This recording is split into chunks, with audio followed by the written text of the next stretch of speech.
Hi guys, welcome back to my channel. My name is Tessie and today we're going to be recreating this style. If you're new to my channel, you're welcome. If you're yet to subscribe, kindly do that and let's get right into the video. So for this style, you can either make it a gown or a skirt and then a top. So I want mine to be a skirt and then a top. So for this tutorial, I'm going to be working with a doll face. I have 4 yards and I have my eyebrow lining 4 yards as well. Then for the net, I have 10 yards. So I have 5 yards here and then I have another 5 yards. So now let's work on the skirt parts first.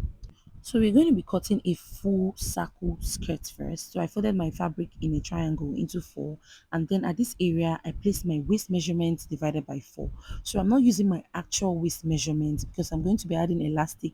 I'm not adding zip to it. So I made my waist bigger by 10 inches. So the waist is 30, but I'm using 40 inches. So 40 divided by 4 will give me 10. So I have my 10 inches at this point.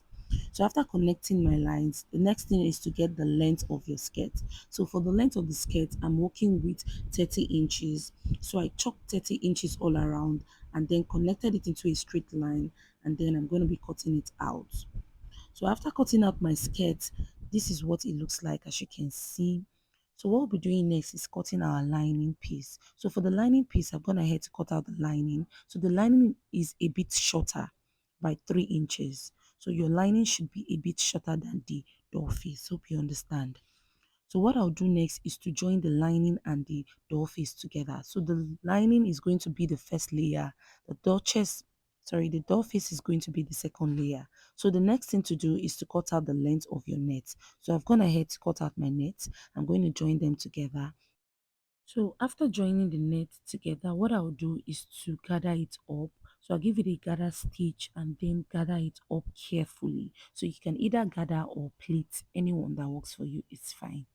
So after doing that, I've joined my lining and the doll face together. As you can see, I've joined them together. So what I'll be doing next is joining the net to the doll face. So I'll go ahead now to place my nets this way. You can see I've gone ahead to gather the nets. So I'll place them and then stitch them together. So I'll stitch them all around. After doing that, this is what it looks like, as you can see. So what I'll be doing next is adding my elastic to it. I've gone ahead to cut out my elastic. What I have here is 30 inches. When cutting your elastic, do not stretch, just cut out your normal waist measurement. So I'll be adding the elastic at the top part. Before doing that, make sure to weave the top part. So for the velvet, I've gone ahead to cut out my normal bodies. We have several videos on this. So cut out your normal bodies, join them together and then shape. Then for the down part of the velvet, I folded my pattern paper into 2, as you can see. Then from the waistline, I'll chalk my hip line. So from the hip line, I connected it into a straight line. Then what I'll be doing next is chalking the length of the down part. So from the waist, I came down to 15 inches. Then connected it into a straight line. At the waist area, I'll be taking my waist measurement divided by 4 plus 2 inches for my sewing allowance. At the hip area, I'll be placing my hip measurement divided by 4, and then I'll be adding extra inches to the hip because we want the hip area pronounced. So I added extra 3 inches and then 2 inches for my sewing allowance.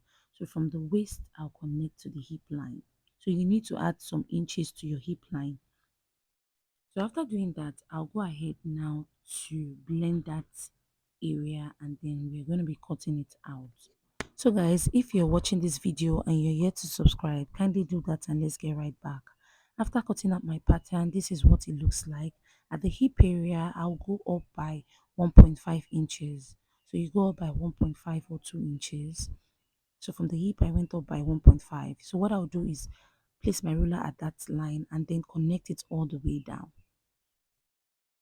So guys, I made mine straight, but you could curve yours. It depends on how you want it to be. So after doing that, I'll go ahead now to cut it out. This is what it looks like. So I've gone ahead to cut out my velvet, as you can see. And then for the back, I've cut out the back. So what I did for the back was to fold my fabric into 2 and then place the front like this. So just chalk out your 2 inches for your zip allowance area and then you cut out the back. It's very simple. So I've closed the zip allowance area for now, as you can see. So I'm just going to open up the back, place it this way. So I'll place the front on the back, right side facing each other. So the reason why we are doing this is to get the same shape we have for the front. So you understand. So after doing that, I'll go ahead now to take this part out. So we're good to go. So I'll go ahead now to cut out the lining piece for the front and the back. Guys, I'll be adding paper stay to it. So you can see that I'm cutting out my paper stay just to make the fabric a bit thick. So I have added the paper stay on the velvet, as you can see. So what I'll do next is to join the, so I'll place the lining and the velvet together, and then we're going to be stitching. So you could curve your hand at the down part a bit, depending on your preference, and then you stitch the side, then you flip it from the top part. So for the back as well, I'm going to be joining my lining to it. You can see I added paper stay at the velvet area. So I'll place them together and then stitch the zip allowance, the down part and the side. Then after joining them together, this is what it looks like, as you can see. So I'll place the front and the back together, right side facing each other. Then I'll go ahead now to shape. So at the hip area, do not shape your actual hip. Make sure you add extra inches just to make the hip pronounced. So guys, this is what it looks like. So I'm going to give it a good press and then join the top part and the down part together. So place them and then you stitch half inch at the waist area. So I'll stitch all around.